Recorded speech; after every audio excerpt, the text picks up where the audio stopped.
enslaved human skull remains used in colonialist rituals.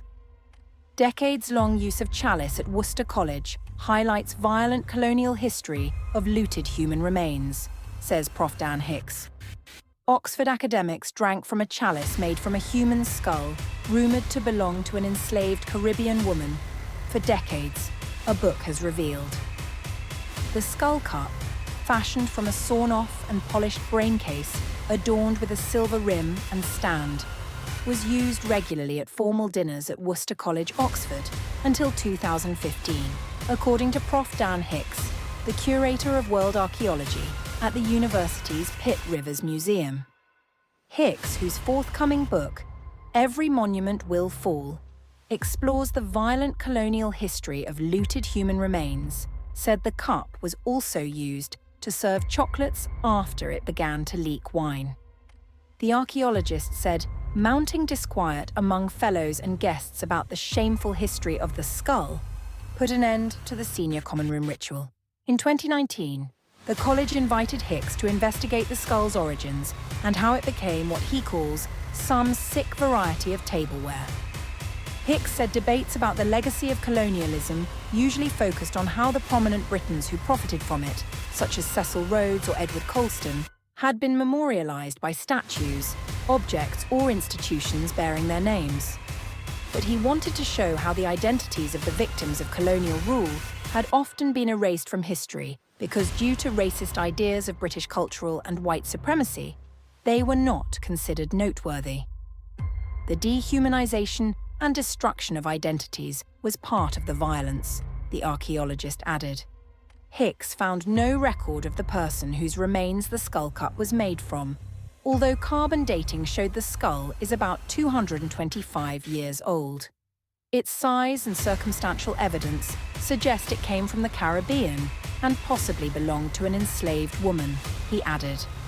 In contrast, the chalice's British owners were well documented. The cup was donated to Worcester College in 1946 by a former student, George Pitt Rivers, whose name is inscribed on its silver rim. A eugenicist, he was interned by the British government during the Second World War due to his support for the fascist leader Oswald Mosley. The cup was part of the lesser-known private second collection of his grandfather, the Victorian British soldier and archaeologist Augustus Henry Lane Fox Pitt Rivers, who founded the Pitt Rivers Museum in 1884. The elder Pitt Rivers bought the skull cup at a Sotheby's auction that same year. The listing shows it then had a wooden stand with a Queen Victoria shilling inlaid underneath. Silver hallmarks indicate it was made in 1838, the year of her coronation. The seller was Bernard Smith, a lawyer and graduate of Oriel College, Oxford, who mainly collected weaponry and armour. Hicks speculated that he received it as a gift from his father, who served with the Royal Navy in the Caribbean.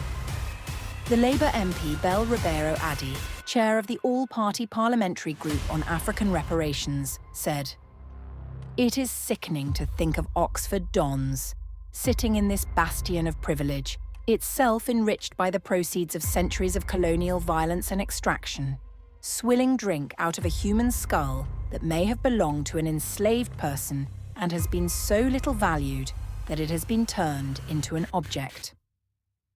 A Worcester College spokesperson said, "In the 20th century, the vessel was sometimes on display with the college's silver collection and used as tableware. The college does not hold records of how often this was the case, but it was severely limited after 2011, and the vessel was completely removed 10 years ago. After taking scientific and legal advice, the college's governing body decided the skull cup should be stored in its archive in a respectful manner where access to it is permanently denied," the spokesperson added. As Dr. Hicks acknowledges in his book, the college has dealt with the issue ethically and thoughtfully. The book also details other skulls looted from colonial battlefields by prominent Victorians, which were displayed in their homes or donated to museums. These include Field Marshal Lord Grenfell, after whom the tower in Kensington is named, who dug up the skull of a Zulu commander 2 years after he was killed by the British Army in the Battle of Ulundi in 1879.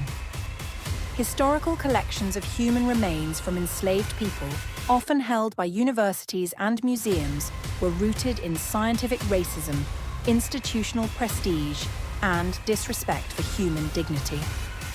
This practice reflects an unethical mindset that viewed marginalized people, both living and dead, as property and specimens rather than as human beings deserving of respect. Special thanks to you, the viewers. Without you, this channel would not be possible.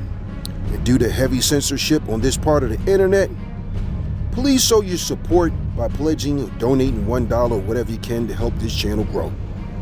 Here at theblackAwaken.com, we pride ourselves in bringing you the truth. We are not colonized nor monetized. So be informed, not influenced. I would like to personally thank each and every one of you for your support. So I'm going to leave you in the manner in which I came, with a universal prayer. In the name of the universal creator of heaven and earth and everything in between, please continue to bless my listeners, their family, their friends, and the true believers for when the day of reckoning takes place. For universal creator, you are all wise and all knowing, and unto you we all shall return. But until then, we give you the praise and glory that's due to you from this life into the hereafter. In the name of the universal creator of heaven and earth and everything in between, in your name we pray that this shall be done. Also, family, get yourself a copy of the Black Universal Creators 100 Laws, Morals, and Precepts. The paperback's available on Amazon, ebooks on Kindle. And for my subscribers and my supporters, you can go to theblackAwaken.com and get your discount on ebooks. Again, like and share, reach one, teach one, peace, and take care.